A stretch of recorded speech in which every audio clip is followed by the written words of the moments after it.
जय प्रभु यीशु। आमीन। हालेलुया।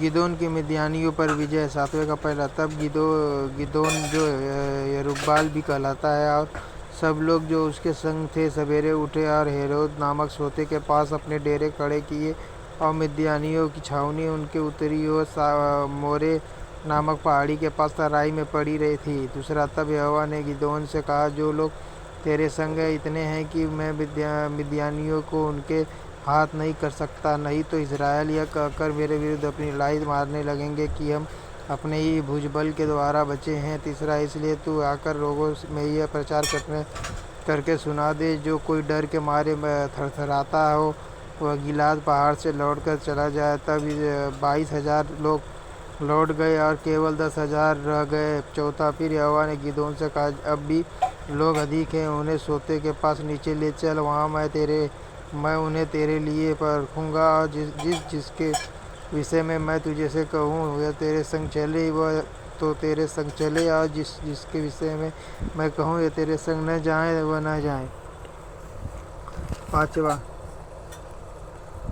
तब वह उनको सोतों के पास नीचे ले गया। वहाँ यहोवा ने गिदोन से कहा, जितने कुत्ते के समान जीभ से पानी चपड़ चपड़ करके पिए उनको अलग रखा, वैसा ही उन्हें भी जो घुटने टेक कर पिए। 6। जिन्होंने मुँह में हाथ लगा चपड़ चपड़ करके पानी पिया उनकी तो गिनती 300 ठहरी, और बाकी सब लोगों ने घुटने टेक कर पानी पिया। 7वां। तब यहोवा ने गिदोन से कहा, इन 300 चपड़ चपड़ करके पीने वालों के द्वारा मैं तुमको छुड़ाऊंगा और मिद्यानियों को तेरे हाथ में कर दूंगा, और अन्य सब लोग अपने अपने स्थान को लौट जाएं।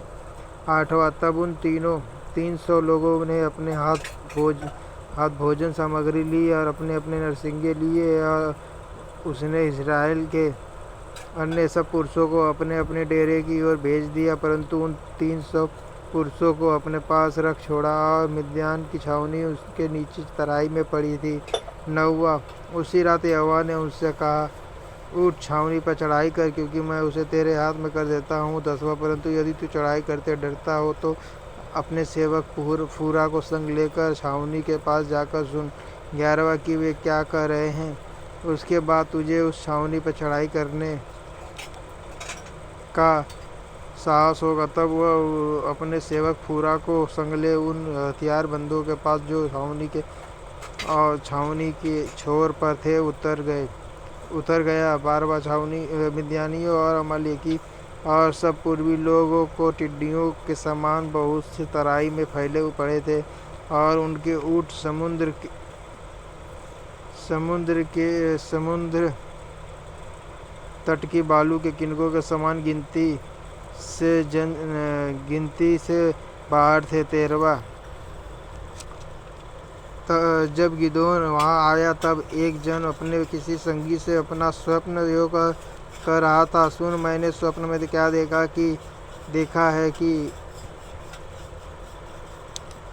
जो कि एक रोटी रुड़काते मिद्यानी की छावनी में आई और डेरे को ऐसा टक्कर मारा कि वह गिर गया, और उसको ऐसा उलट दिया कि डेरा गिरा पड़ा रहा। 14वां। उसके संगी ने उत्तर दिया, यह योआश के पुत्र गिदोन नामक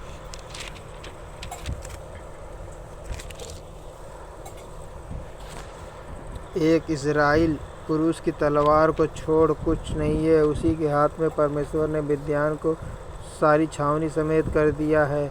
15वां। उस स्वप्न का वर्णन और फल सुनकर गिदोन ने दंडवत किया और इज़राइल की छावनी में लौटकर कहा, उठो, यहोवा ने मिद्यानी सेना को तुम्हारे वश में कर दिया है। 16वां। तब उसने उन 300 पुरुषों के 3 झुंड किए और एक एक पुरुष के हाथ में एक नरसिंगा और खाली घड़ा दिया, और घड़ों के भीतर एक मशाल थी। 17वां। फिर उसने उनसे कहा, तुझे देखो और वैसा ही करो। सुनो, जब मैं उस छावनी के छोर पर पहुँचूँ तब जैसा मैं करूँ वैसा ही तुम भी करना। 18वां। अर्थात जब मैं और मेरे सब संगी नरसिंगा फूके तब तुम भी छावनी के चारों ओर नरसिंगे फूकना और ललकारना यहोवा की ओर गिदोन की तलवार।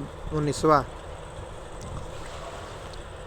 बीच वाले पहर के आरंभ में जो ही पहरुओं की बदली हो गई थी, त्यों ही गिदोन अपने संग के 100 पुरुष समेत छावनी के छोर पर गया और नरसिंगे को फूंक दिया और अपने हाथ से घड़ों को तोड़ डाला। 20वां तब तीनों झुंडों ने नरसिंगों को फूंका और घड़ों को तोड़ डाला और अपने अपने बाएं हाथ में मिसाल और दाहिनी हाथ में फूंकने की नरसिंगा लिए हुए चिल्ला उठे, यहोवा की तलवार और गिदोन की तलवार। 21वां तब वे छावनी के चारों ओर अपने अपने स्थान पर खड़े रहे और सब सेना के लोग दौड़ने लगे और उन्होंने चिल्ला कर उन्हें भगा दिया। 22वां और उन्होंने 300 नरसिंगों को फूंका और यहोवा ने एक एक पुरुष की तलवार उसके संगी पर और सब सेना पर चलवाई। तो सेना के लोग सरेरा की ओर बेत सित्ता तक और बबात के पास के अबेल माहोला तक भाग गए। 23वां तब इजरायली पुरुष नप्ताली और आसेर और मनसे के सारे देश से इकट्ठे होकर मिद्यानियों के पीछे पड़े। 24वां और गिदोन ने प्रेम के सब पहाड़ी देश में यह कहने, जय प्रभु यीशु आमीन हालेलुया, न्यायियों 7:15-60 को दूत भेज दिए, मिद्यानियों से मुठभेड़ करने को चले जाओ और यरदन नदी के घाटों को बेत-बारा तक उनसे पहले अपने वश में कर लो। तब सब एप्रैमी पुरुषों ने इकट्ठे होकर यरदन नदी को बेत-बारा तक अपने वश में कर लिया। 25वां उन्होंने ओरेब और जेब नामक मिद्यान के 2 हाकिमों को पकड़ा और ओरेब नामक चट्टान पर और जेब को जेब नामक दाखरस के कुंड पर घात किया और वे मिद्यानियों के पीछे पड़े और ओरेब और जेब के सिर यरदन के पार गिदोन के पास ले गए। जय प्रभु यीशु आमीन hallelujah hallelujah hallelujah hallelujah hallelujah, जय प्रभु यीशु आमीन।